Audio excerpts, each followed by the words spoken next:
selaku guru pembimbing mata pelajaran sejarah Indonesia. Kami dari kelompok 4 Sejarah Inggris. Perkenalkan, nama saya Aura Azhar Rahman dan di sebelah kiri saya. Perkenalkan, nama saya Tiara Sukama. Saya Putri Nabila Zaki.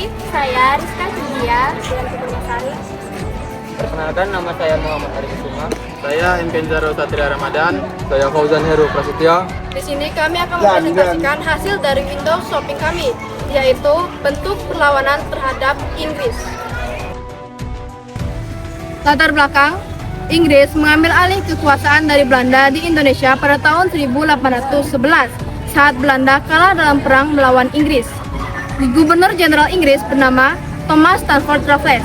Raffles melakukan berbagai perubahan termasuk sistem sewa tanah dan penghapusan kerja paksa serta reformasi pemerintahan lokal. Namun, kebijakan Raffles ini tidak selalu diterima baik oleh rakyat, apalagi karena masih membawa unsur penjajahan. Hal ini memicu perlawanan di beberapa daerah. Faktor utama kedatangan Inggris yaitu pada abad ke-17 hingga ke-18, Inggris dan Belanda bersaing keras untuk menguasai perdagangan rempah-rempah di Asia Tenggara. Inggris mendirikan East India Company, sedangkan Belanda mendirikan VOC.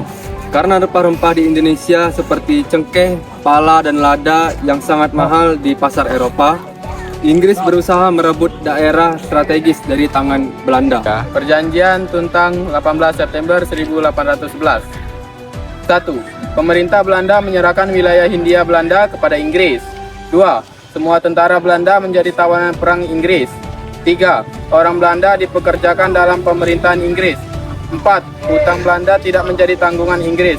5. Raffles memberi kesempatan kepada rakyat Indonesia untuk melakukan perdagangan bebas. Bentuk perlawanan terhadap Inggris. 1. Perlawanan di Ponegoro pada tahun 1825 sampai 1830. Perang di Ponegoro secara umum dikenal sebagai perlawanan terhadap Belanda, bukan Inggris. Namun benih-benih ketegangan dan ketidakpuasan terhadap pemerintah kolonial termasuk pada masa Inggris sudah mulai tumbuh. Rakyat sudah tidak puas dengan kebijakan kolonial, termasuk perubahan tata pemerintahan dan pajak tanah dari masa Raffles. Bentuk perlawanan terhadap Inggris. 2. Perlawanan di Sumatera 1812. Kesultanan Palembang melakukan perlawanan terhadap Inggris yang ingin menguasai wilayah mereka. Pada tahun 1812, Kesultanan Palembang melakukan ekspedisi militer ke Palembang dan menurunkan Sultan Mahmud Badarudin II dari tahtanya. Hal ini memicu terjadinya konflik antara Palembang dan rakyatnya. Perlawanan Jawa Barat dan Tengah. Beberapa bupati dan pemimpin lokal tidak setuju dengan sistem pajak tanah dan penghapusan hak-hak istimewa milik mereka. Walaupun bukan perlawanan bersenjata besar, ada bentuk representasi dalam bentuk penolakan kebijakan dan pemberontakan kecil-kecil. Penyerahan kembali ke Belanda.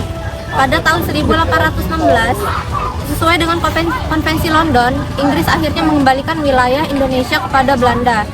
Setelah itu, Belanda kembali berkuasa di wilayah Indonesia hingga pada masa penjajahan Jepang di tahun 1942. Kesimpulannya adalah perlawanan terhadap Inggris di Indonesia memang tidak sebesar atau seterkenal perlawanan terhadap Belanda. Karena masa penjajahan Inggris lebih singkat, namun beberapa wilayah seperti Palembang menunjukkan sikap perlawanan terhadap dominasi Inggris. Baiklah, sekian materi presentasi dari kami. Kurang lebihnya kami mohon maaf. Kami akhiri. Wassalamualaikum warahmatullahi wabarakatuh.